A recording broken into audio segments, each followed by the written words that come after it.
ñu mun a ubbi ay école française ci gox.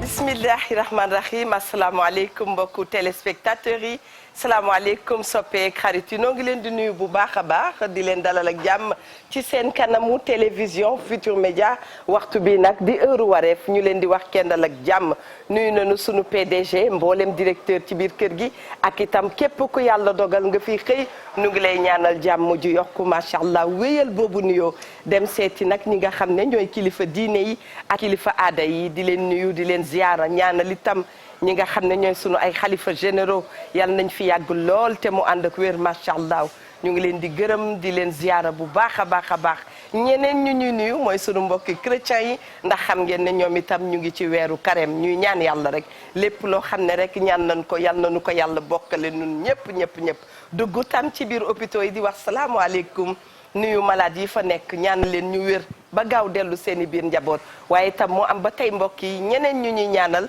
mooy acteurs yi nekk ci wàlli santé ndax jamono bu doy waar la nu nekk waaye yàlla mën na lu ne ñu ngi koy tàllal loxo ngir mu jële fi li nga xam ne mooy pandémie bi ànd ak nag Covid 19 lañ koy wax yal na yàlla woyafal bu baax a baax. dugg ci biir prison yi ñi nga xam ne caabi daf leen a féete gannaaw noo ngi leen di massalu coono toogaay boobu di ñaan yàlla def ko cangaay lu ne yàlla mën na ko ni ñu koy waxee rek nattu du wees te day bette waaye bu dikkee fekk yàlla fees dell sa xol incha allah dana woyofal lépp gis ngeen ne itam wareef dafa baaxoo di ànd ak ay thème buñ ci yëkkati rek dafay am solo ñu indi nag thème boo xam ne ñu ngi wax ci wàlli Covid 19 waaye Covid 19 boobu bu ñu ko dee waxtaanee ba tey dañ ci ànd ak benn ONG bu ñuy wax AMREF nekk ci àdduna bi waaye nekk ci Afrique rawatina fii ci Sénégal wàlli santé ñoom nag dañ ciy dox pàcc yu am solo ba tax na tey ki ñu invité itam di acteur communautaire ndax xam nañ ne on a encore 3 jours yoo xam ne dañ ko war a passé ak yéen gannaaw ni ma koy waxee saa su ne bu nu toogee xel dafay dem ci sunu wasila yi suñu wayjur yi baax yi yal na yàlla yóbbu leen ca aljana yi gën a kawe te taas ñu ci seen barke salaamaaleykum Mahfous nu ngi lay nuyu bu baax a baax Guèye. waaleykum di kontaan ci ànd ak yow macha allah. waaleykum asalaam Adja Eva. jërëjëf ñu ngi lay nuyu di la jox sa wàccuwaay. di kontaan lool ci taxawaay bi. waaw di nga ma may nag soxna Eva. ma nuyu. képp koo xam ne tey acteur communautaire nga rek ndax suñ fi ñëwee tey tamit dañoo ñëw ci seen tur ndax ñu ngi jógee fële ca Kër Massar buñ nee Kër Massar nag xam nga acteurs yi dafa am ci pàcc buñ leen jagleel bu mag bu am solo ci xeex bi nga xam ne dañ koy xeex tey wàllu wér-gu-yaram bi nga xam ne mooy wàllu rawatina wàllu Covid donc bu ñuy duggee dañuy njëkkee suñu ministère de tutelle muy ministère de la santé ñu koy nuyu di ko ziar di ko jox wàccuwaayam wàcc suñu merci suñu directrice générale de la santé muy docteur Marie Xemes wàcc ba médecin MCR bu région de Dakar docteur Ndeye Maguette waaye aussi nuyu suñu MCD docteur Bouna Ndiaye à travers moom ñu nuyu l' ensemble l'équipe cadre bu district bu Kër Massar waaye aussi nuyu ICP yi ndax ñun acteurs yi lépp lu ñuy def rek ci ICP yi lañ ko yóbbu kon nag dañuy may ñu nuyu ICP yi bu loolu weesoo tamit kuréel bi nga xam ne moom lañ bokk gis naa ne li ngeen di abrégé seen ay tour dafa bëri ICP mooy wax nga dëgg ICP mooy infirmier chef de poste très bien waaw infirmier chef de poste xam nga district dafa am ay postes yu koy composé poste de santé yi poste de santé bu nekk dafa am infirmier chef de poste ak maîtresse sage-femme ñoom ñooy ŋànk poste bi léegi nag ñu dañuy fexe bu ñu dem ci poste ba di liggéey activité boo def rek ñoom ñoo la koy valideel xam nga kon ñooñu ay partenaires privilégiés lañ ci liggéey bi ñoom ñun ñooy seen i tànk ñooy seen i bët ñoom ñoo ñuy yebal ci askan wi moo tax bu ñu ñëwee toog tey plateau ñu ngi leen di nuyu di leen ziar waaye tamit dinañ nuyu ñi fi jaar démb di xam ne waa Kër Massar lañ jógee di acteur communautaire madame Cissé waaye aussi suñu point focal santé communautaire muy Pape Omar Diagne mi fi jaar démb mooy point focal santé communautaire foofu ci district bi waaye tamit dañuy nuyu suñu rep Pape Omar Diagne mat na point focal macha allah Pape Omar léegi dañuy nuyu aussi suñu jigéen madame Ami Thiandoum man Ami Thiandoum moo yor responsable éducation pour l'information et la santé du district donc vraiment mënuñu ñëw fi te nuyu ñu leen waaye tamit kuréel bi ñu bokk muy organisation des acteurs communautaires en santé dafa am kuréel boo xam ne ni au niveau district président bi mu ngi tudd Bakary Sonko ñu ngi koy nuyu di ko ziar man je suis son secrétaire général waaye tamit ñu nuyu ni ñu amee kuréel au niveau district nañu ko amee niveau région noonu ko amee niveau national Baytir El Hadji Baytir Samba mooy président bi donc bu ñëwee ñu ngi leen di nuyu di leen ziar ñoom ñëpp wante képp koo xam ne acteur nga rek ak foo mënta nekk ci Sénégal ñu ngi lay nuyu di la ziar di la jox sa wàccuwaay. te sa kàddu mooy kàddoom. sama kàddu mooy seen kàddu ndax dañ ma yebal pour naa ñëw teewal leen fii ndax AMREF mi nga xam ne moo ñëw accompagner ñu ci projet bi man maa nekkoon point focal am au niveau de Kër Massar. D'accord. donc moo tax ñu yebal ma ne ma comme yow yaay point focal AMREF. AMREF dem liggéey ak yéen ba ngeen toll fii yow demal nga wax ci turu AMREF nga wax la AMREF def Kër Massar ak ban taxawaay la war am ak aussi yan ubbeeku la ñu war a def pour wér-gu-yaram askan bi gën a mën a naat ndax prévention rek ci la ñuy dox moo tax tey ma ñëw fi ci turu ñooñu ñëpp. boo waxee prévention dafa ànd ak sensibilisation. effectivement te jamono bu sensible la ñu nekk. noonu laa koy waxee. wax dëgg yàlla. yan jéego ngeen ciy dox. alhamdulilah xam nga dañuy sawar wax tey ci sensibilisation yi nga xam ne def nañ ko. dëgg la. parce que Kër Massar. parce que foog ñu def tuuti benn historique. contexte bi mu ñu feebar bi dalee. ba tey. voilà feebar bi mu ngi ñëw Sénégal le 2 mars. dëgg la. le 2 avril la feebar bi dugg Kër Massar commune Kër Massar. district bu Kër Massar. le 2 mars yéen weer rek. weer après la ñu voilà suñu wàll ñu jot ko. bi ñu jotee tamit ñëpp déggoon nañ ñu mamuñ ci rajo yeeg télé yi. Kër Massar jàppal Kër Massar. waaw ñu wane population ba fa nekk na mu de. wane ni mu mel. wane donc mu nekkoon nag ci maanaam toog ci bombe automatique daanaka rek. ñu ne lii moom maa day taali. mais tiitoon ngeen de. tiitoon nañ askan wi tiit rajo yi xam nga bu fekkee ne rajo yeeg télé yi ñëpp a ngi wax Kër Massar ndax cas communautaire dugg na fa. dëgg la wante ñu ànd ak dal. suñu médecin chef wooñu ñun acteurs yi. ñu ne ñu léegi jamono jooju boo xoolee slogan bi moo doon rester chez vous. ñu ne ñun acteurs yi moomu ñu rester suñu chez nous.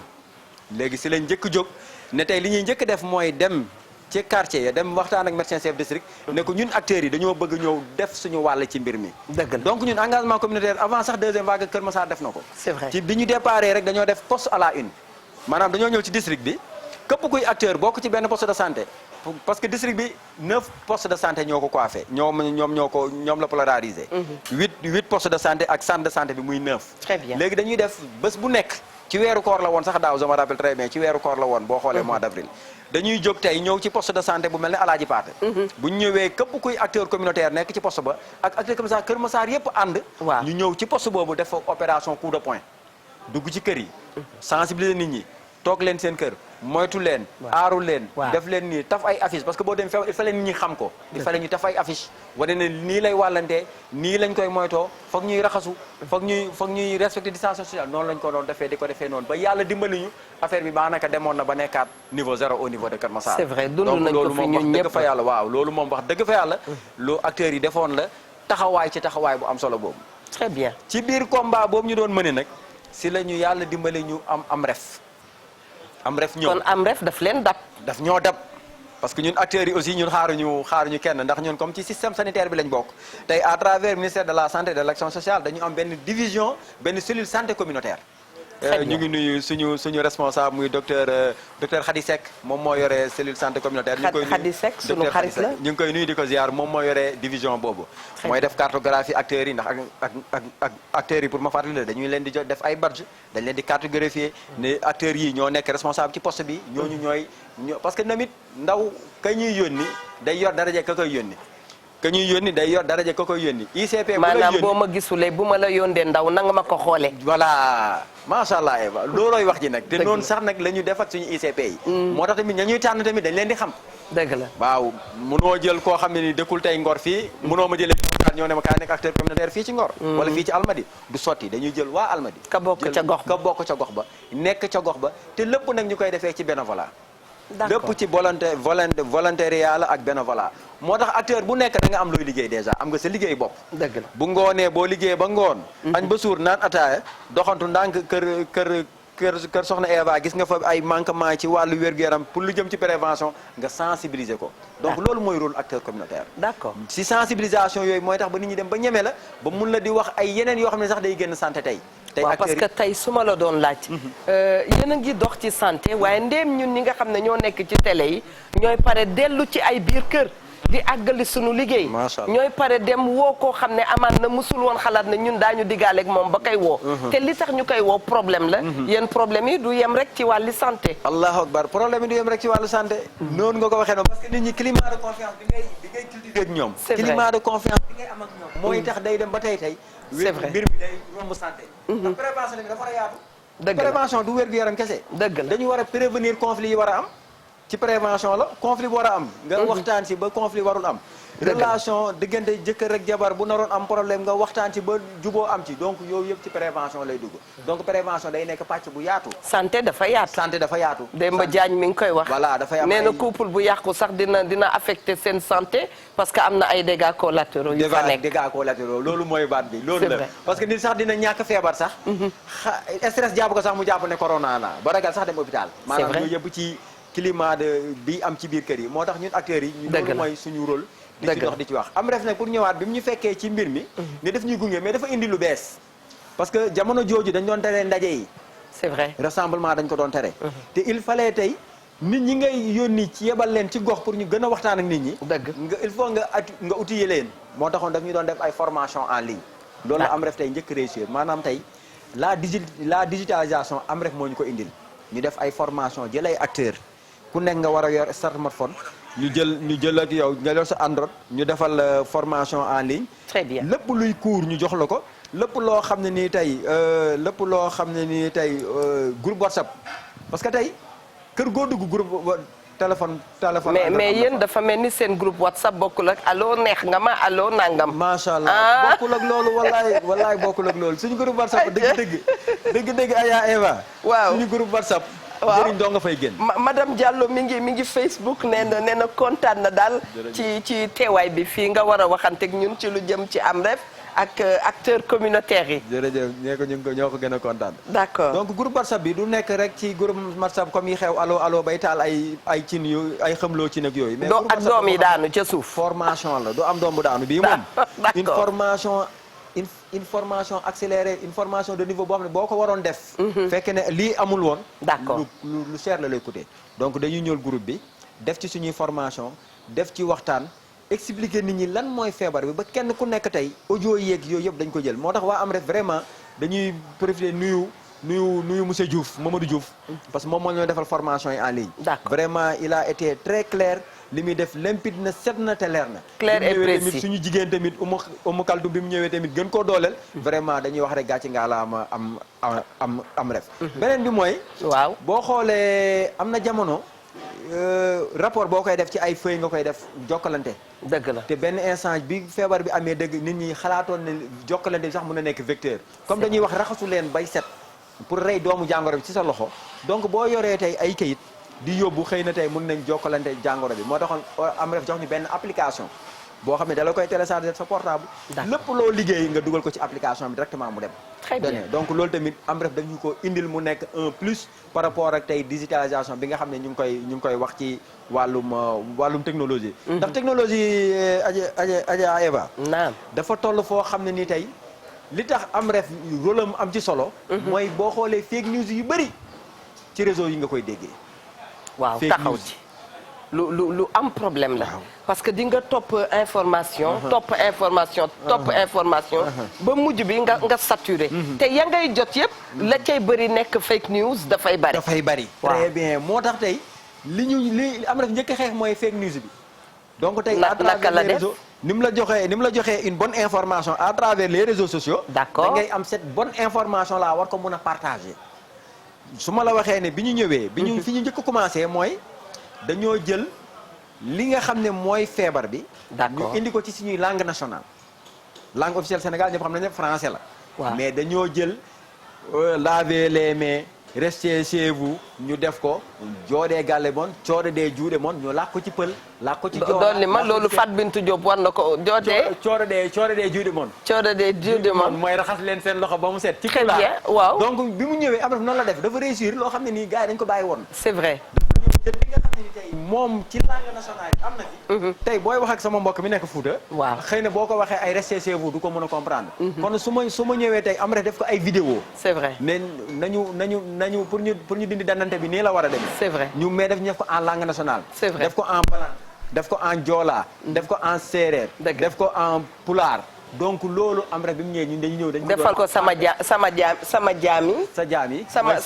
yi soose yi ñooy say jaam ñi bëgg Kouthia ñu defal léegi ñun tamit suñu mbokk séeréer yi ñu defal leen noonu donc dafa permettre benn instant kenn ku nekk fa nga nekk rek da ngay mën a gis loolu tey sax boo xëyee Facebook nit ñaa ngi fa story léegi ñun dañ doon jël vidéo yi rek di partager foofu ci réseau yi à travers Facebook à travers Instagram à travers Twitter mais loolu da ngay gis ne lii c'est la bonne information tout à fait ndax lépp lu ñu doon partager vidéo yooyu am na logo ministère de la santé am na logo AMREF mooy initiative mais logo ministère de la santé moom mooy kuréel bi yor tey wér-gu-yaramu askanu Sénégal donc da ciy ne nga xam ne kon lii mooy la bonne information day wutee kenn koo xam ne nii day xëy nii rek dem télécharger benn vidéo ku nekk bitim réew sol blouse rek nekk tubaab sol blouse rek ñëw wax rek ñu diwee partage nit gis ngeen diw li mu wax gis ngeen kon looloy dëgg te jamono ji ñu ngi gaaw ci partager leen bu ngi noonu waaw man nag ma dëkk rek ci boo ma yóndee information fexeel tegal ma à côté lu may won ne lii dëgg la man de noonu laa dëkkee noonu la war a demee mais malheureusement ñëpp amuñu kii boobu nga am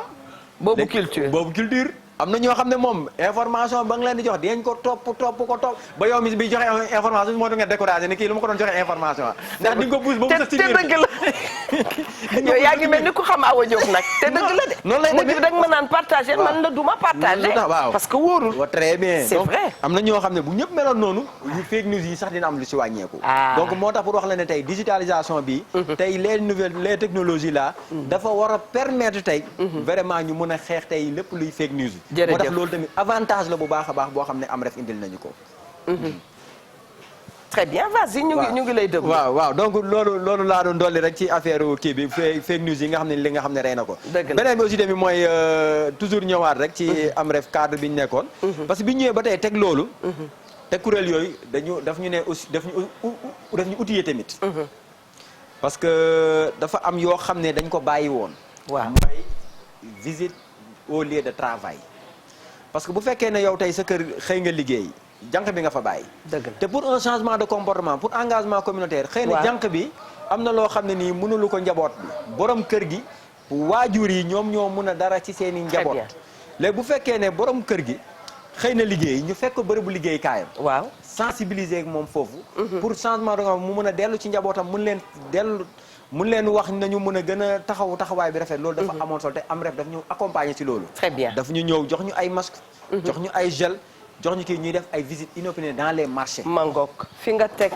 loxo ci visites inopinées yi dañuy ñëw rek ci soxna Fatou Kiné Deme xam naa ne ku ko seen mu war a toog fii wax ci waxu santé wax itam ci waxu ONG AMREF ndax moom ni ma koy wooye dama ko naan yow xanaa lu jëm ci santé da nga cee am ay antenne partout soxna Fatou Kiné li may njëkk def nag mooy félicité la jóge nañu ci 8 mars waaye wax dëgg yàlla jigéenu taskatu xabaar yi dañ leen a war a félicité bu baax a baax ne kii nga gis ñi ca suba laa ko seen ci antenne bi ca suba teel booba maa ngi sama kër bu ñu jógee ca loolu bu ñu defee journal ba noppi ñu daal di toog di rédiger waat jëm ngoon te bu ñu leen ne woon léegi allez-y dem leen ci terrain bi dañ ciy dem kon noonu lañ leen di félicité bu baax a baax Seydi Deme di kontaan ci sa liggéey di félicité équipe bu wax dëgg yàlla soxna Faty moom itam ñu ngi waxtaanee Covid 19 ñu ngi waxtaanee AMREF ak soutien bi nga xam ne indil na ko acteurs communautaires yi tey bu ma la doon wax sa seetlu ci Covid 19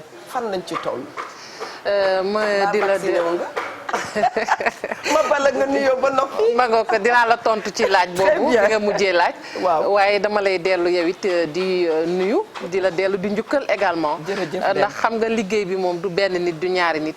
c'est une équipe. c'est vrai te équipe boobu kenn mënu la cee seppi kenn mënu leen cee seppi ñëpp ci la ñu bokk. te ni nga ko waxee rek ba mbas mi tàmbalee ba tey taxawaay bi benn la. ndax ñun ñi faree ci rédaction bi.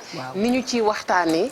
ni ñu ciy xuusee ni ñu ciy xóotee ni ñu ciy amee ay invité yéen it gis nañu ne yéen a ngi ciy bay seen waar bu baax a baax ndax xam nga Covid bi dafa laaj communication bu large te bu ñu ne communication bu large également dafa laaj communication bu ñu naan communication multisectorielle secteur bu nekk lañ ci war a dugal donc tey li nga wax am na solo Covid bi fi ñu ci toll danaa nuyu tamit gan gi nga xamante ni moom ngeen dalal tey dëgg la muy Mahfous Gueye moom it maa ngi dégg léegi ci ay kàddoom bi ma jotee toog muy wax lu am solo ndax xam nga ni tey digital bi dafa am solo ci wàllu Covid bi loolu dinaa ci dugg waaye danga ma laaj bu am solo fan la ñu toll ci Covid bi yaakaar naa Covid bi fi ñu ci toll sànki suba rek maa ngi koy junj xam nga Covid bi dafa ñëw ak coow te coow li boo xoolee ma dëgg ni nag moo topp Covid bi ci sama seetlu. Covid bi fiñ ci toll ci Sénégal ku ne xam na mu dooree ci Sénégal ku ne xam na fa ñu ci tolloon am yaakaar ni xëy na Sénégal gagné na bataille bi. ñu dem ba jëmmi jamono dund deuxième vague bi. mu nekk loo xamante ne deuxième vague bu metti la. ndax xam nga ni bakkan yi ci la ñu gën a rot. boo xoolee ñi feebar également ci la gën a yokk. ñi rek réanimation ci la gën a yokk. capacité yi ci kër docteur yi doyatul. ba tey jii moom moo indi woon li ñu duppee traitement à domicile bi. donc fan la ñu toll ci Covid bi coow la door na ca chloroquine ba xam nga boobu ba tey. ñu naan yaa ngi fàttaliku ba ñu nekk chloroquine ba ma ngoog. lu ne ñu dugg ca chloroquine bi waruñu ko fajee réew yi nekk naan ñun duñu ko fajee dañ ci dellu ginnaaw ak yooyu. Sénégal bokk ci réew yi nga xamante ni ba nëgë ni ñu ngi fajoo chloroquine bi ak xam nga dégg nga fi professeur Didier Raoult. moom ak li coow li bari ca France. bi nga xam ne dégg nañ ne Ndakaaru la juddoo moom itam. mi ngi noonu Ndakaaru la juddoo lu xam Ndakaaru la. coow li gis nga ba mu baree ca France ak chloroquine bi ñu ne ku nekk daanaka booy xool song ko ci kaddu waaye moom fa mu dëgg tànkam rek la ko dëgg ndax scientifique la. xëy na li tax ma ngooy ci moo ko xam fii it ñu gis ni suñuy scientifique ngooy nañu ci wàllu chloroquine bi waaye tey dafa am beneen coow bu juddu. mbas mi fu ñu toll. coow li beneen juddati na ci ñàkk yi. vaccination ma ngoog ko ci vaccination. ñàkk bi indi na baax naam baaxul. ak AstraZeneca bi nag foofu yépp nag fa la coow la nag. c'est vrai AstraZeneca bi mooy coow li. Sénégal nag ni yeneen réew yi tamit am na ñoo xamante ne ñu ngi ciy xel ñaar. c'est vrai ak yooyu dinañ ci gën a xuus xam naa ni bu fekkente ne may nga ma ko ci kanam. très bien Mongo kon kii bu ma indilee leeral ci lu jëm ci vaccination yi noonu laa koy waxee vaccination yi kii itam dana ma wax lan la acteurs communautaires yi nekkee ci terrain bi ma lay laaj ndax waa Kër Massar sax ñoom ñàkku nan. waaw laaj boobu dinaa ci sawar a tontu. parce que yàlla dimbali nañu. si ndigalu suñu kilifa muy MCD docteur Bouna comme ni nga waxee médecin chef de district. docteur Bouna. képp koo xam ne nii tey première dose bi bi ñu ñëwee. les 200 000 doses yi njëkk ñëw. bi ñu defee répartition par district. Kër Massar dañoo def lancement de vaccination. journée lancement comme ni ko ministre bi defee ñun dañu ko def au niveau district. d'accord médecin chef convier la mairie. convier les autorités administratives muy le sous-préfet la gendarmerie parce que ñoom ñooy sécuriser bu ñuy def transport vaccin yeeg yooyu. ñoom ñëpp ñu convier leen ñu vacciner personnel bi. parce que tamit il faut ñu xam ne vaccin yi tamit dafa am nu ko état priorisé dafa am du ñëpp a war a vacciner ndoo. c'est vrai dañu ñëw départ ñu ne personnel de santé de première ligne bi ñooy vacciner wu. personnel de santé de première ligne bi ministère dafa envoyé correspondance médecin chef de district yi. mu envoyé ko infirmier chef de poste kenn ku nekk na bind liste ñi nga xam ne ñoom la kii donc ñoom dañu basé wu ci nombre liste boobu ñu envoyé le nombre de doses yooyu ñoom ñëpp vacciné wu nañ tey jii fi muy waxee ak yow tey la ñu jël seen deuxième dose tey la 18. tey la ñu jël seen am na ñoom ne tey la ñu jël seen deuxième dose. lu mel ne poste de santé Aynou Madi. mooy dispensaire Fatou Ba. tey ñoom la ñuy jël seen tey mooy la 18. donc loolu moom vaccination yi mu ngi dem. vraiment à Kër Massar ñu ngi vacciner normalement. ñun acteurs yi nag liñ ciy joué parce que comme ñun du ñu fajkat li ma waxoon sànq rek ñun dañuy sensibiliser dimbali nit ñi ci prévention. dañuy jàppale nit ñi pour ñu dugg ci mbir mi mooy lan mooy état dafa am benn plateforme bu mu ubbi. pour vaccination. suñu kilifa yi ñun ñoo leen di remplir leen. am na si ñoo xam ne seen bët yi neexul am na si ñoo xam ne ñun dañuy jël suñu plateforme dañuy jël suñu portable. ne la jox ma sa carte d'identité ma enregistré defe naa keroog sax lay dégg soxna Penda Mbow. mi ngi wax ne xale yi bu ñu nee liggéey amul. ñii nga xam ne rek dañu war a ñàkku te war a inscrire seen bopp ci yenn plateforme yi. mënoon nañoo dem loolu itam fan yi ñu def ko liggéey. ndax lu mu dee liggéey la. wallaahi liggéey la ñu ngi koy sargal bu baax a baax moom itam soxna Penda Mbow. ñu ngi koy nuyu di ko ziar loolu nga wax noonu la demee parce que aussi tamit quoi qu'on puisse dire internet tey connexion dafa cher mënoo jël connexion nga war a mën a dimbali nit te yàlla rek tax nga jël connexion di ko utiliser ci yi ñu doon wax sànq ay réseau WhatsApp ak yooyu nga ban kii donc moo tax ñun dañ ko def am na ñoo xam ne dem leen ngeen recenser acteurs yi dañu dem ci ñenn ñi di recenser c'est vrai parce que tamit nit ñi tamit wax dëgg fa yàlla demande bi moom macha allah ok li may laaj ndax état dina moteler offre bi mais demande moom population bi moom bëgg nañ vacciner wu bëgg nañ vacciner wu parce que lu mel nit ñaa ngi laaj tool vaccin macha allah 300 doses yi poste de santé ay numari njëkk am jeex na ba joxaat ko 100 jeex na poste yëpp la ne ko 300 loolu jeex na. donc vraiment ñu ngi ci yoon bu baax bi. mais encore une fois rek li ñu ciy dolli rek mooy ñu xam ne. du ñëpp a war a vacciner ndoo par ordre de priorité la. très bien ñu xam ne dafa am cible prioritaire ki nga xam ne dafa am comorbidité maanaam dafa amaale ci moom beneen jàngoro bu nekk. comorbidité kooku mënul yem ak ki nga xam ne dara jotu ko. dëgg la kon même bu fekkee ne yow am nga opportunité am nga occasion nga mun a am dose bi sax. dencal ko kee nga xam ne yaakaar nga ne am na plus de 60 ans. ñoom petit ndoy duñu vacciné wu ndax macha allah. waaw ñu mel noonu très bien ñu mel noonu ñu mun a. wax nga sànq ci wàlli digitalisation. ne Amref bi mu ñëwee daf leen gën a faciliter. seen liggéey. waaw Amref daf ñu gën a faciliter suñu liggéey mooy li ma wax rek li ma doon fàttali parce que rapport dafa metti. dafa rapport. c'est vrai parce que boo xoolee on a utilisé 90 acteurs communautaires. ci projet Amref bi 90 léegi imagine 90. kenn ku nekk chaque semaine war nga def 10 ménages. chaque semaine da ngay dem ci ménage bi demaat fa pendant une semaine. boo noppee def compte rendu. def compte rendu dañuy. c'est xam pas nga loolu facile dafay bari ci ay papiers. dëgg la c'est du lourd. c'est vrai te li ñu ci bëgg Amref aussi li mu si jublu woon mooy. dafay bëgg kër gi parce que nit mun na am doomu jàngoro bi. fekk du ko gaaw a daane la. léegi nag bu may ñëw sa kër pendant un mois. may ñëw sa kër gi chaque jour même question laa lay posé. ñaar ni dafay ndax amul ku am fi cas contact parce que des fois mun nga di li sa bérébu liggéeykaay am ku fa nekk cas. ñu woo la ne la yow cas contact nga. donc dañuy doon gëstuwaale ci biir kër yi ndax dinañ mën a amaale ay cas contact. am ñoo xam ne ni ay cas suspect lañ. ñoom ñu demal seen bopp dispensaire loolu dañ ko doon noté. am ñoo xam ne ay cas suspect lañ mais dañuy ragal a dem dispensaire ñu mun leen orienté. dëgg la donc yooyu yëpp da doon génn ci loolu léegi nag bu lee ñëwee pour defar rapport bi da koy faciliter. parce que données yow da ngay ñëw rek.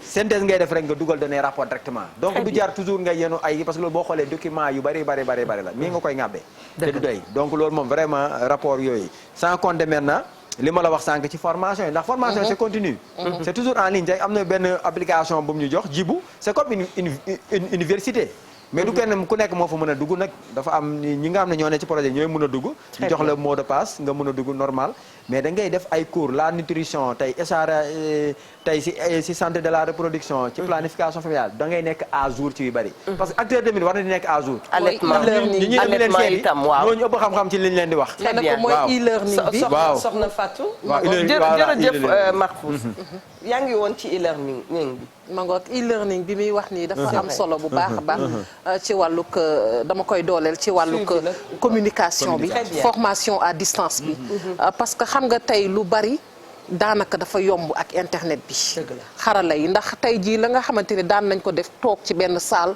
bokkoo di jàng ak yooyu surtout ci wàllu médecine bi formation continue nga xamante ne doon ko soxla saa su ne ndax xam nga médecine li ñu naan dafay yees saa su ne technologie yi dafay gën di yees kon saa su ne ñoom ñi nga xam ñoom ñi nga xamante ni ñoom ñoo ci yëngu aussi saa su ne war nañ di yeesal seen xel mën a rek dëppoo ak xarala yu yees yi nga xamante ni ñëw na donc e-learning bi dafay am solo ndax loolu daf leen di dimbali ci seen wàllu tàggatu. très bien donc ñu bëgg a wax ne fajkat bi moom médecin bi. faaw mu mettre boppam à jour pour mën a. effectivement parce que dañu am lu ñu duppee les technologies de pointe. tey jii mu am lu ñu naan les spécialités les plus pointues. ci wàllu médecine di nga dégg ñu koy wax les spécialités les plus pointues mooy tey spécialité yu yees yi nga xamante ne ni tey dafa laaj.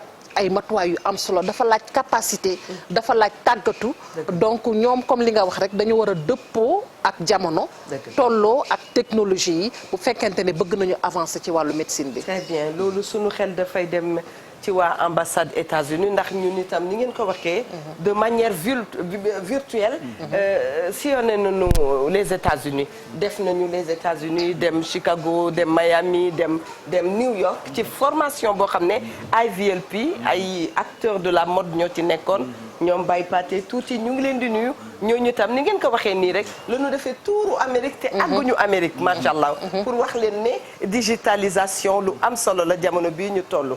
alors léegi jigéen ñi lu ñëw rek yàlla daf ci jox cër jigéen ba mu doy.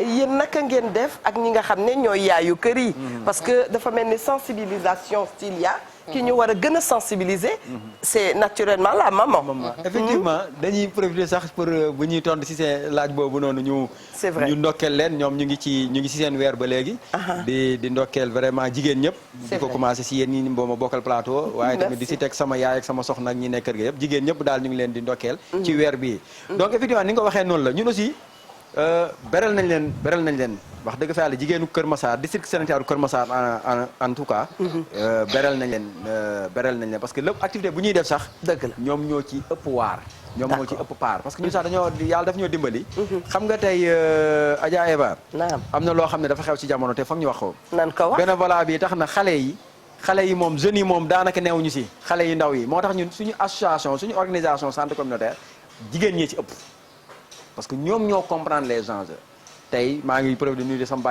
bàjjen Soda Fall muy présidente bàjjenu gox yu district Kër Massar tey activité bu ñuy def ñun bu ñu toogee jigéen ñi bu ñu nee dañu soxla 100 acteurs lu mu gàtt dinañ jël 80 jigéen ñun ñoo ni mel de waaw léegi pour wax la effectivement pour wax la ne effectivement ñun dañoo comprendre ne ñoom seen sensibilisation mooy gën a gaaw a jàll que ndaw parce que ndaw daa am noo mel dafa am nu ñu lay xoolee dafa am kii alors que ne suñu yaay yi suñu bàjjen yi suñu soxna ñoom ñoo nekk au devant de la scène ñoom ñoo mën a tax tey changement de comportement am te tey engagement communautaire loolu rek lañ ci jublu du leneen xam nga wax naa la sànq ne dañuy fekk nit ñi si seen bërëbu liggéeyukaay ci activité yi ñu def ak am ref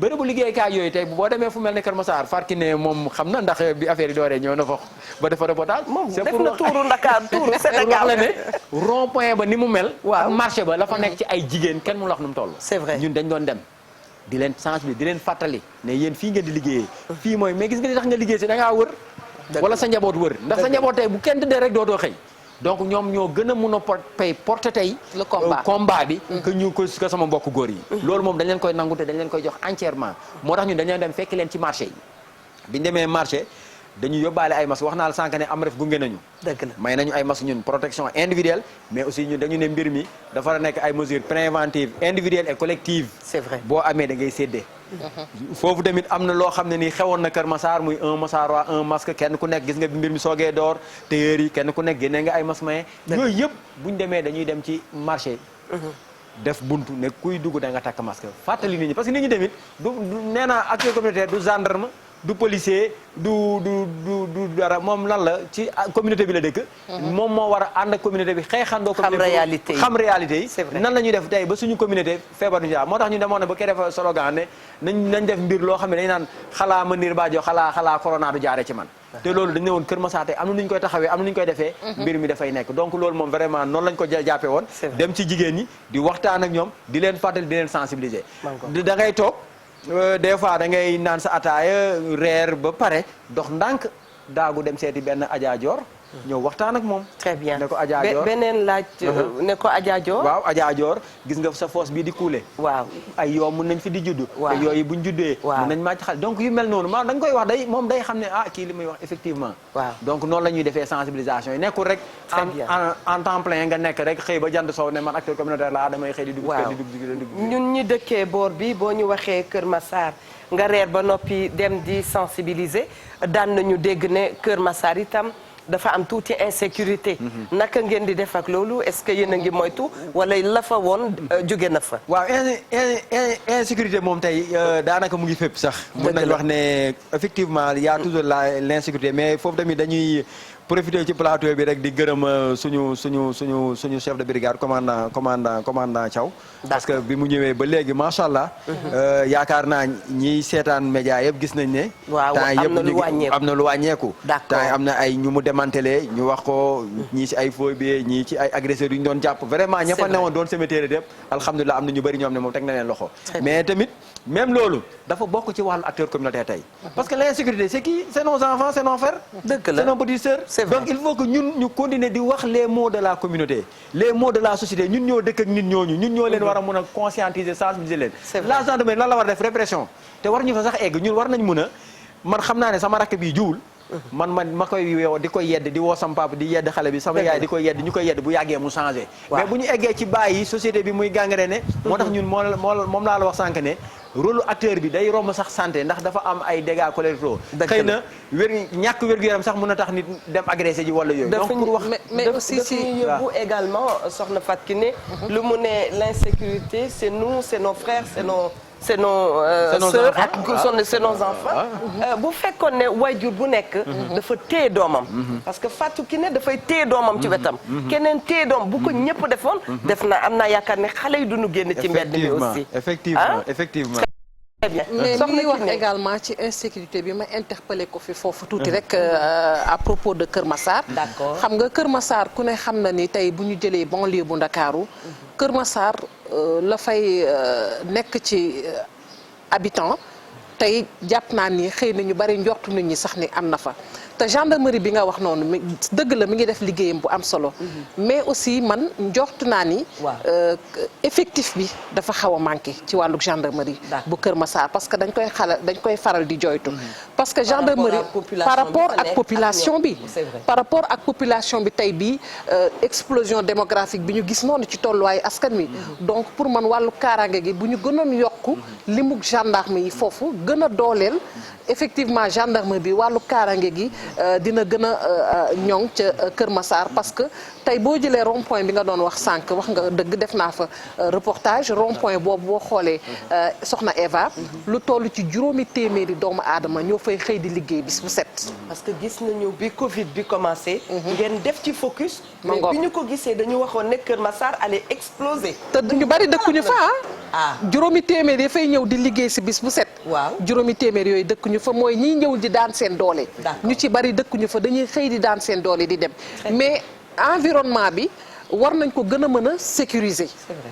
parce que juróomi téeméer quand même fu ñuy xëy di daan seen doole pour man sécurité war na fa gën a am doole loolu rek laa amoon ci lu ma ci yokk santé ak digitalisation jamono boobu lañ nekk ndax yow tey amaan bari na yëf yoo xam ne da nga daan dikk ci kër gi di ko def waaye léegi bu ma la soxla woon mënoon naa jàkkaarloog yow nga jàkkaarloog àdduna bi yëpp mu mel ni am na liggéey bare na mais am na quand même lu facile léegi ci ñun am na lu facile santé digitalisation li ci gën a am solo sax soxna Awa tey mooy télémédecine bi ñuy wax.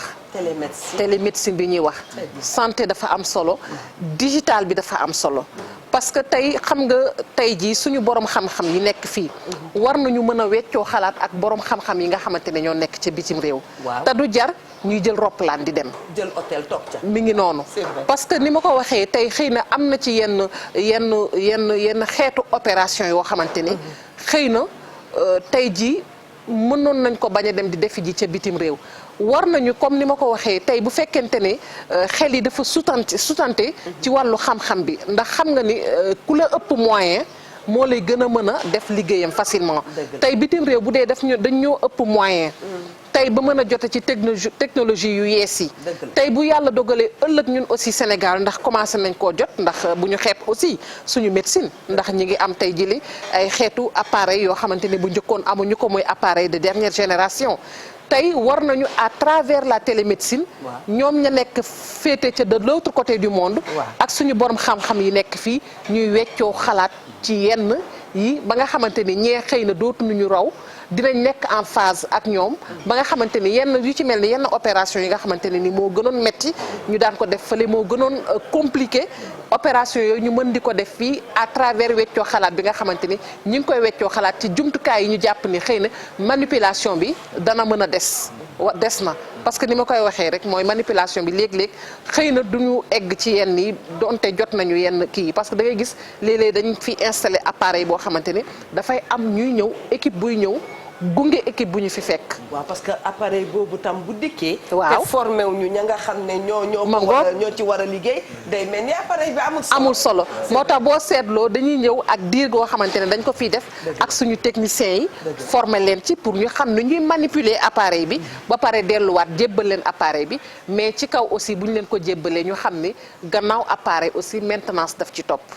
digital nga sàq mi sama lañ ci nañ yow soxna si gannaaw boo tegee sa climatiseur rek ne nay upp rek di kon dem xaaral ma noonu. machine li tax mu neex a toggal machine itam boo ko tegee faaw mu am beneen suivi mooy nga di ko toppatoo di ko effectivement boo ko toppatoowul mook zéro yem. C'est vrai. parce que machine ni nit di dundee noonu la machine di dundee. Tout à fait. da ngay gis nit xam nga nit boo demee ba yàgg nga sonn doo mujj def lu dul ne doo ju toog. maa la ko wax machine tamit bu sonnee na kàkk taxaw. donc machine aussi dafa laaj. te fa aussi muy taxawee fekk soxla nañ ko fekk soxla nañu ko. mangoo gisoon nañ fi li fi xewoon jamono yële ak machine bëgguñu ko sax machine radiothérapie bi fi C'est vrai. amoon ak jafe-jafe yi mu fi indi. vrai. donc je pense que aussi loolu war nañ ci gën a bàyyi xel. waaye tamit wàllu digitalisation bi tamit war nañ koo gën a ñoŋal ndax man. li ma bëgg rek mooy ñu gën a sori ci wàllu télémédecine fii ci Sénégal naam am nañu projet. projet la boo xamante ne c'est en cours waaye ba nëgë ni kenn réalisé gu ko. très bien alors soxna Fatou Kiné faaw ñu profiter ci occasion bi laaj la ko.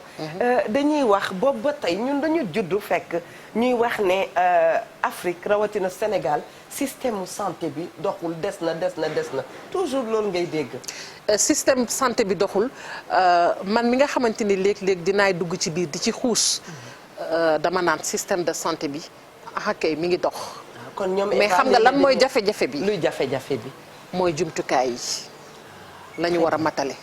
waaye gis nga borom xam-xam yi dëgg. tase nga ak ñoom. ñi ngi fii gis nga leen. waaye te li ci gën a am solo. borom xam-xam yi ngay fekk fii dañuy dem ba bitim réew di fa defi ay opération c'est vrai. ñu leen di woo feneen ñu fay def ay opération ci réewi tubaab yi. te yaa ma gën a xam sérieux bi fa nekk. donc bu ñu amuloon xam-xam duñ fi jógee dem di opérer ji. am nañu borom xam-xam yi ñu ngi fi scientifique yi ñu ngi fi. la preuve tey vaccin bi ñuy wax nii muy vaccin bi faj mbas mi. ku la ne suñu scientifique yi fii mënuñu ko produire effectivement mën nañ ko produire. mais il faut laboratoire boo xamante ne nii bu efficace la. il faut les moyens nécessaires pour mu mën leen gunge. parce que ñoom techniciens yooyu dañ leen war a gunge sur le plan financier. mais aussi avec un plateau technique li ñu naan plateau technique de haut niveau. ay laboratoires yu sophistiqués. kon nga xam ne borom xam-xam yaa ngi fii parce que la preuve tey bu ñu defee ay réunion internationales yi ñuy amal bitim réew. mais suñu borom kàngam yi dañ leen fay invité. ñuy joxe seen point de vue évidemment c'est vrai ñuy joxe seen point de vue. ñu leen di laaj seen avis seen conseil pour xam léeg-léeg da nga gis dëkk bu jaaxle ñu woo benn expert fii ci Sénégal. dëgg la mu dem. dañuy bokk ay kàngam la ñu yoo xamante ne dañuy toogandoo di weccoo xalaat. ci li nga xamante ne tey moo lëmbee àdduna bi mbas mi. tey suñu borom xam-xam yi nga xamante ne ñoo fi nekk di ay scientifique fi nga xamante ne fan lañ doon nas ak di noccee nu ñu war a taxawee ngir mbas mi jóge fi ndax lëmbe na àdduna ñoom kenn seppiwuñ leen fa ña nga woon ca kuréel googu ñu leen di déglu di leen bàyyi xel gis nañu neex naa nangu ndax Covid 19 bi ña nga xam ne du ñu Evatra gën nu demin daan nañu dem di faju gi mais bi Covid bi ñëwee il faut dire que les bobos sont restés en eux et pourtant ils sont restés ici se soigner. te ñi ngi wér de. waaw te loo ci xamul ñi ngi wér de. ayca Mahfouz Gueye ñu dellu ci yow bu ngeen di former en matière de digitalisation na ngeen def focus ci femmes yi parce que ñoom lu bare wax naa ko sànq dafay nekk seen loxo naka ngeen fas yéene former yaay yi former bàjjen yi gis nañu bàjjenu gox yi ñoom itam ñu ngi bay seen waar waaye bu ñu leen rendre digital comme ni ko xale di waxee dafay gën tey fa lañ toll pour rebondir tuuti si li kii doon wax rek effectivement plateau yu relevé dëgg la tey fa la àdduna war a toll ci wàllu wér-gu-yaram même Sénégal war na fa egg mais encore une fois la sensibilisation et la communication de masse de proximité mooy prévention te il faut ñu xam ne dañu war a comprendre ne mbas mi wane na ne dëgg la du yor ay affaires yu ay xarala yu kawe mooy tax nga mucc si parce que la dee tey ci bitim réew deewul tey Sénégal dëgg la te fekk mbas la donc moo tax tey li ñu war a dem mooy comme tey xam nañ ne yii nii mootul ñàkk tey lépp dañ ko war a digitaliser il faut que ñu def focus ci organisation comment organiser mais aussi comment réguler parce que tamit boo xoolee waaw dañ ko war a réguler aussi parce que boo xoolee ku mel ne suñu yaay yi dañuy bokk ci groupe de WhatsApp yu bari boo bokkee ci groupe WhatsApp yu bari lu nit for sànni fee nga jël fee transféré fee jël fee transféré fee donc finalement dafay am loolu mooy ñàkk régulariser mbir mi moo ko waral dëgg la bu ñu ko régulariser nag dina permettre tey c'est vrai suñuy yaay yi suñu papa yi dañuy am déjà les informations en temps réel dëgg la tey war na mën a am tey groupe WhatsApp boo xam ne nii la la jaaxal ci feebar bi. groupe WhatsApp bi foofu ngay dugg da ngay am les bonnes réponses et les réponses claires doo toog fii rek di xool kenn ku sol fale blouse am xamoo ko ci Adama xamoo ko ci Awa mu dugal léegi kooku nekk wala tubaab la. mais li nga wax yéeme na de. li mu wax mooy non si. waaw am na. xamoo ndax la fay faje mooy faje fii xamoo ko. léegi yow nga bëgg. kooku li mu wax mooy baax ñii li ñu wax baaxul parce que des fois yooyu mooy problème yi nga xam ne dafay joué. moo tax foofu li Souleymane Faye naan complexé. complexé waaw complexé day dugg. complexé nag day dugg fii nag moom jafe-jafe jooju am nañ ko lu bari nag. waaw jafe-jafe boobu am nañ ko. parce que des fois sax nga ñëw di sensibiliser nit mais il faut nga am fa nga wax ak moom ci yenn ton yi. nel da ngay sol ñetti abdu rek. mu soog a kon nga wax ak moom yenn ton yi mu soog la mën a nangul. am na nooy waxee ak moom sax danaan est-ce que kii donc alors que nu mu gën a yombee gën a oyo parce que prévention mooy lan mooy nu ñu aaroo. waaw balaa nga parce que bu ñu eggee ci faju moom mooy li ñu wax dañu war a am nag vraiment ay jumtukaay de haute classe yoo xam ne nii bu haute classe boo xam ne nii bu nit feebaree nag. fajoom warul muy génn mu dem fenn bu mun a faju fii te loolu tamit wax dëgg fa yàlla yaakaar naa état du Sénégal comprendre nañ ko. tey li ñuy wax tey hôpital principal lañ fa bëgg a def. dëgg la loolu bu ñëwee da nga gis ne commencé nañ comprendre. tey hôpital Dalal Jàmm relevé nañ. plateau bi hôpital Fann maladie infectieuse am na donc ça veut dire que ak seen district yi. waaw toog naa fi wax ko. waaw district yi da ngay dugg ci district yi léegi dem ci côté bi nga xam ne mooy maternité bi. maternité nga gis ne vraiment yëf yi changé na. non nii Kër Massar rek waaw Kër Massar rek mën nañ ko jël ci exemple. mën nañ ko ci def ci exemple tey mais def nañ fa bloc opératoire bu bees. boo xam ne bu bees sax la. ñu ngi fay tabax état civil ñu ngi tabax kii pour dépôt pharmacie loolu mairie bi moo ko gérer boppam sax mairie Kër Massar moo ko tabaxal boppam pour wax ne ci loolu la ñu war a egg mais encore une fois la digitalisation moom moo ëppal nit njëriñ parce que jaratul nit di jël téléphone am di woote pour am yenn information yenn réponse yi comme yow da ngay yor toujours consommant da nga war a am te sutura dafa baax. dëgg la te dafa am application yoo xam ne tey OMS def na ko à travers WhatsApp ci Covid bi. OMS def na loo xam ne ni ay réponse automatique ngay am. loo bëgg xam ci feebar bi WhatsApp ngay dugg groupe bi mu jox la ko. donc yooyu noonu dañ ko war a wàccee. su ko defee ñu vulgariser ko mais vraiment ñu réguler ko. parce que bu amul une bonne régulation vraiment dina am ñeneen ñu siy jaar. créer leneen mooy yi ngay dégg ay chantage fii ay créer leneen fake news rumeur dugal. te rumeur nag moom mooy li gën a gaaw a jàll. rumeur moom lu en général dafay law comme pas possible. fan yii rek dégg nga li xew ci mbiru ñàkk bi. waaw gis nga rumeur yi ni muy demee donc ça veut dire que ne. mais li ma ci gis mooy. soxna Kiné dina ci mën a indi xalaatam. maire yi dañu engagé. ñu ngi wax am na ci ku ma ci seetaan mu ne waaw bu ñàkk bi doon reyee itam dana ma rey parce que dama engagé wu dem vacciné wu soxna Kiné looy wax ci loolu. man li ma ci wax mooy. vaccin bi.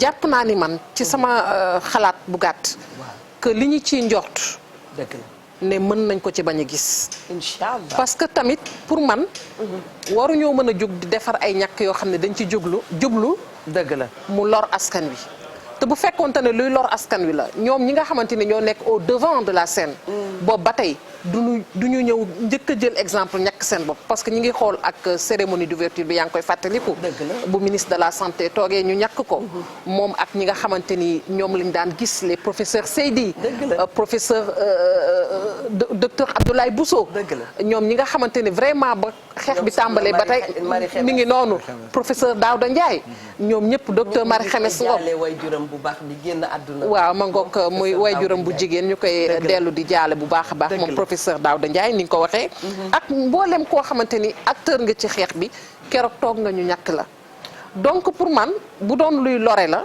duñu ko jël parce que mbas mi dafa toll foo xamante ni nii gis nga ku ñàkkuwul ku nekk wala boog bu ñu ñàkkuwul mën nañu indil ay jafe-jafe mën nañu indil ay jafe-jafe ba tax na man dama naan ñàkku bi dafa nekk loo xamante ne lu capital la lu am solo la mais aussi nañu dalal xelu nit ñi ci wàllu ñàkk bi surtout AstraZeneca bi nga xamante ni moom laa doon wax sànq muy ñàkku britannique boobu nga xamante ni moo jur coow tey ba ay réewi tugal yu bari yoo xamante ni dañ ci mujj rocceeku tey ñi ngi doon xaar xibaar bi sax maa ngi ko doon topp depuis sànq pour xool ba xam lan lay wax muy agence européenne des médicaments moom tey la war a addu ci situation bi parce que mi ngi ci doon def enquête par rapport ak mort yi ñu jàpp ni ñoom bi ñu leen ñàkkee AstraZeneca yooyu ci la ñu ñàkk seen bakkan muy ay doomu aadama sur nag ci échantillon boo xamante ne nag échantillon bu mag la quand même ay millions doomu aadama parce que boo jëlee tey rek réew Britannique Angleterre laay wax. Grande-Bretagne lu toll ci 1,000 million ci doomu aadama ñàkk nañu.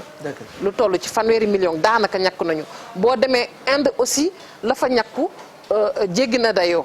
ci ay millions mangook fële defe naa 20 millions la fële 30 millions en Inde ci AstraZeneca bi mais boo jëlee ak yeneen yoo xam ne wàññi wuñu ko compté wuñu ko mais boo jëlee ci échantillon bu toll noonu ñu ne la lu toll ci 1,000 nit ñoo ci am ay jafe-jafe mais aussi 1,000 nit yooyu am seen jafe-jafe ba tey taxul ni ñu indi justification bi tax ñuy wax amul benn étude bu justifié ni ñii lii moo leen rey parce que thrombose bi ñu ne tey moom moo leen faat thrombose boobu amul benn étude boo xamante ne war na ko te thrombose boobu aussi il faut ñu xam ni nit dina am thrombose te du tax jëlewu ko ci ñàkk dina am feebar bi te jëlewu ko ci ñàkk kon lan moo indi affaire bi nañu ci gindi askan bi il faut que ñu xam ñàkk la boo xamante ne nit ñi xaal nañ ci ñaar mangoog thrombose ci ay mooy coagulation waaw mangoog loo xamante ne mën naa yéeg ba ci cœur bi indi complication indi li ngay dégg mort subite yi donc ci ñi am varice wala dara mi ngi noonu il faut que aussi ñu leeralal nit ñi ñu xam vaccin boobu lan moo nekk ca biir wax nga dëgg parce que duñu ko rejeter mais aussi ñu xamal nit ñi parce que ba nëga ni communication bi ci war nag dafa amul ci AstraZeneca bi il faut ñu leeral ko defe naa agence bi dina ci addu naam sax adduwu ci ba noppi jamono ji may wax ak yéen ndax ba sànq ci boori midi maa ngi doon xool mais waxaguñu woon waaw ñu ngi ko doon suivre mais waxaguñu woon très bien soxna Fatou jërëjëf yow itam Mahfous Gueye ci Kër Massar gi nga nekk gis nañ ne itam bi Covid bi ñëwee njaayeen yi dañoo déserté daw hôpitaux yi dematuñ ca ku ci amee tension fàtte na garabam du fa dem ñii amee cancer insuffisance rénale ñii di def tension naka ngeen def ba population bi nangu dellu si waat ci hôpitaux yi voilà question boobu moom Eva question bu ñu neex la dëgg la parce que effectivement loolu mooy li ñuy wax ci dégâts collatéraux yi Covid def rek. c'est vrai mooy maanaam nit ñi dematuñu woon ci structure santé yi. dëgg la. li ñu gënoon sax ñun sonal au niveau de Kër Massar moo doon côté PV. ak santé de la reproduction. femme enceinte yi nangootuñu dem seen postnatal nangootuñu prénatal nangootuñu dem postnatal. dëgg la xale yi seen vaccination taxaw. donc demoon nañ ba district nekkaat au rouge ci loolu. dëgg la si nii nañ ko defee rek delluwaat ci nit ñi sensibiliser fàttaliwaat parce que tamit li taxoon nit ñi ragaloon. mooy feebar bu bees la woon nit ñi xamuñu ko woon bu baax.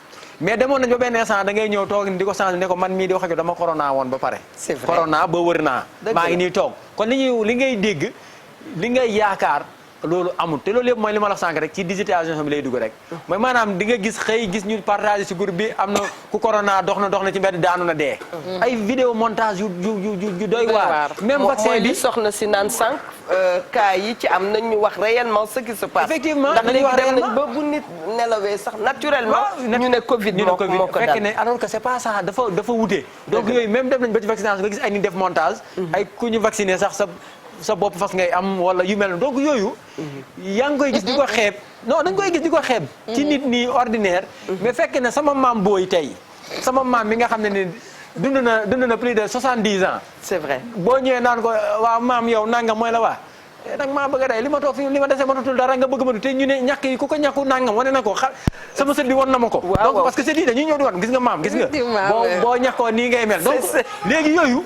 yaa ngi koy jàppee ne du dara alors que ne yaa ngi éliminer benn cible bu ndax daan important nañu ñëw di tàgge mi ngi may fàttali soxna kii ne di nga ree ñoom ku ci mel ni ñoom awa pay sa xarit yi da ngay ñëw fekk sa maam di ko tàgge benn màggat bu dem yàgg voilà bu ko defee mu jaaxle waaw pour yooyu yëpp donc day am dafa am nu ñuy mel ak maam donc te yooyu ñoom ay cible lañ prioritaire donc yooyu lépp dafa dugg ci li ma doon wax rek réglementé la digitalisation donc ñun bi ñu ñëwee continuer sensibiliser foofu tamit dañu fi vraiment gërëm suñu jigéen ca point focal santé de la reproduction district mooy madame Baro Thiaba Cissé moo yoroon loolu vraiment mu xeex ci lool taxaw ci fexe ba ñu continuer dem di wax ak nit ñi di sensibiliser foofu tamit nag dañ ci amoon vraiment apport bu rëy boo xam ne ni délégué quartier yi ñooñu ko defal vraiment délégué quartier yi seen président muy président Assane Fall ñu ngi koy nuyu di ko ziar délégué dañ ñoo see accompagner bu baax a baax pour ñu mën a duggaat ci kër yi wax ak nit ñi ne leen lii feebar dong la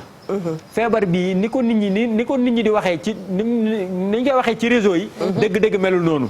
ndax xam nga diw amoon na ko wër na xam nga diw amoon na ko wër na docteur diw du déggoon nga ko amoon na ko wër na jotewul dara bu fekkee ne yow am nga comorbidité la lay xaw a sonal. te boo teelul jóg dem dispensaire tamit parce que tamit toujours recours précoce aux soins dafa nekk loo xam ne nii même bu dul corona ak lu mu mënta doon.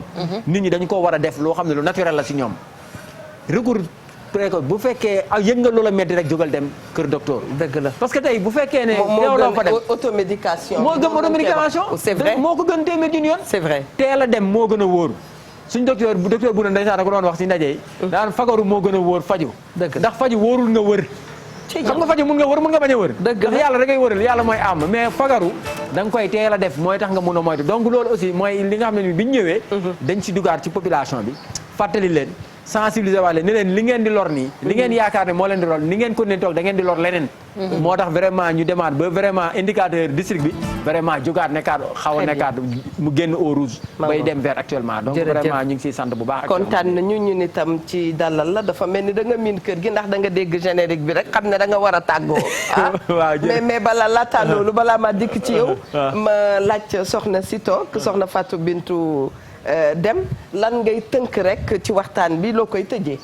lu ma koy tëjee ci waxtaan bi mooy ngal la nit ñi bu ñu bañ a dem di ñàkku ji bu ñu ko lànk surtout que ñi nga xamante ni jël nañu seen première dose ba pare ci AstraZeneca bi ndax bu ñu déggee coow li mën nañoo daw. c'est vrai te wàllu digitalisation bi ma koy tëjee également moom ci li mu wax mu am solo mooy.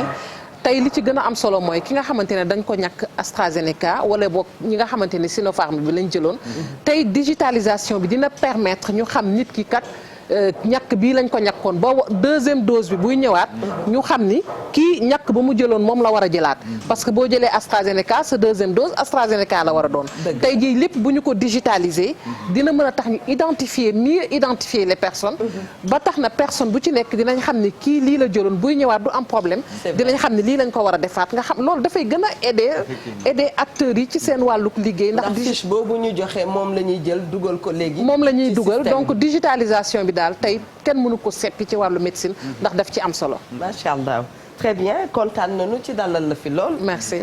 yow itam monsieur Mahfous Guèye. lan mooy nekk dernier mot bi. waaw donc rebondir rek ci li Fatou Kiné wax rek. digitalisation parce que tey même activités yi nga xam ne dañ koy def. au niveau de la ministère de la santé dafa am benn plateforme bu ñuy wax DHS2 activités yëpp yu ñu def. ministre bi mën na toog bureau li xew Fongolémi acteur ba la mu fa def mu xam ne tey acteur bi dem na si ñetti kër sensibilisé na jël na fa ñaari yóbbu na leen référé orienté na leen ba dem nañ faju ji wala dem nañ ñàkku ji donc loolu vraiment ñu ngi si saluer ministère de la santé di ñaan ICP yi ñu jàppale acteurs yi ci données yooyu ñuy renseigner parce que bu ñu ko renseigner rek ñu mun a xam valeur acteurs communautaires yi bu ñu ko renseigner wul tamit valeur acteurs communautaires ndax ñoom ñoo ngi def mais ci ministère bi du fa feeñ donc loolu moom pour renforcer ko li may tëjee nag mooy di sant ñëpp di gërëm ñëpp di wax ne aussi man dama ne woon su ma ñëwee tey waaw am na koo xam ne dafa nekk acteur si ñun bu baax a baax a baax muy El Hadj Assane Gueye bu RFM tey moom dama ne woon su ma ñëwee dama ne woon sax ñun acteurs yi dañu war a wut nuñ ko récompenser. tudd nga sunu soppe de. waaw El Hadj Assane Gueye bu RFM. laaj ma lu koy gënal ci récompense bi yëg gi ngeen yëg ne mi ngi liggéey rek neex na ko. waaw ñun xam nañ waajooju. waaw moom daal ñun acteur daal bu Kër Massar. c'est vrai de toute façon ñun moom. waxtaan nañ ci gis nañ ne daal vraiment El Hadj Assane Gueye saa bu xëyee mu ngi ñuy defal ñun suñu liggéey. waa Kër ñun mun ñu dugg kër yëpp. mais waaw. moom chaque jour mu dugal ci kër yëpp. très bien donc moom vraiment ñu ngi koy sant di ko gërëm. di sant aussi suñu waa kër di sant sama papa di sant sama yaay di sant sama rakk yi nga xam ne ñu ngi may seetaan boobu ba léegi. mais di sant aussi képp kuy acteur communautaire di la ñaanal yàlla gudd fan ak wér-gu-yaram. amiin mais aussi di remercier bu baax waa AMREF. ñi nga xam ne ñoo ñu permettre ñu mën a am plateau bi tey. accompagnement bi muy def ñu ngi ñuy ñaan ñu yokk ko pour ñu mën a gungewaat la population ba ci kanam. di lancer appel aussi aux autorités. ndax autorités yi tamit nañu ñëw jàppale acteurs yi. ndax autorité muy municipalité muy administrative muy autorité étatique. nañu ñëw gën a jàppale acteurs communautaires yi. ndax prévention tey feebar bi wane na ne prévention lañ ñëpp war a dem bu ñëpp demee ci prévention rek tey yàlla mun nañu muccal si yenn xeet feebar yu bëri te yu mel ne ay mbas nee nañ day am sax nangami at day am ci am na ñu ko wax ci jamono ju nekk dina ñëw donc depuis léegi bu ñu fexee ba nit ñi comprendre ko xam ne dëgg nag Covid prise en charge moo gën a cher waaw prise en charge moo gën a cher prévention prise en charge voilà moo gën a cher prévention donc li ñu def tey ci prise en charge yi bi ñuy soo commencé yaa ngi dégg ñii yóbbu nañ leen hôtel ñii dugal nañ leen donc bu ñu mënee daal jàppale nit ñi ci prévention aar leen sàmm leen dinañ mën a vraiment sant la gërëm la am kontaan boo rek yow plateau lu bëree bëri parce que nag wax dëgg fa yàlla dañ lay suivre bu baax te chaque jour yaa ngi ci loo xam ne El Hadj Assane Gueye bis nga daal daanaka daal El Hadj Assane Gueye daal bis nga waaw loolu daal laa mën a wax di sant di gërëm kontaan nañu seeni ndaw lañu rek ñoom itam ñoo ñu yebal fi ñu toog jàkkaarloog askan wi ni nga ko gisee ca gannaaw ñu bind ko TFM mooy miroiru Sénégal dañuy wax ne miroiru fu Sénégal mën a sénégalais mën a féete rek ak africain bëgg na nu wax dëgg yàlla nga gis ci sa bopp kon soxna si yow itam nu ngi lay ziyaara bu baax di la gërëm soppee Eva Tra man daal bëgg naa jigéen yu ni mel macha allah soxna Mia Ndour yow itam dañ lay remercier sa équipe yëpp di leen wax bu leen quitté ngeen toog xaritam ndax oustaz mi ngi ñëw Seydi Ba bu dikkee rek lépp lu waay géntoon bu dul géntu Eva Traé daal mën na la koo firil macha allah keneen ku may remercier mooy ajaratu Kinelo ndax gis ngeen ko man fan yii laa jël bu jamono jafe da ngay sol voile suisse yu rafet yoo xam ne wax dëgg yàlla du la chargé te day neex a sol kon boog ki koy joxe du kenn ku dul sunu xarit ajaratu Kinelo sunu yaay ma nga nekk ci 77 640 42 56 77 640 42 56 di wax nag joyeux anniversaire à une personne que j'aime beaucoup muy njëkkee ci ñun di njëkkee ci madame Yama Dianko xaritu Awa Niang Sarr macha allah kooku di kan di Mama Dianko ma nga Suisse moo tax waa Suisse yëpp macha allah.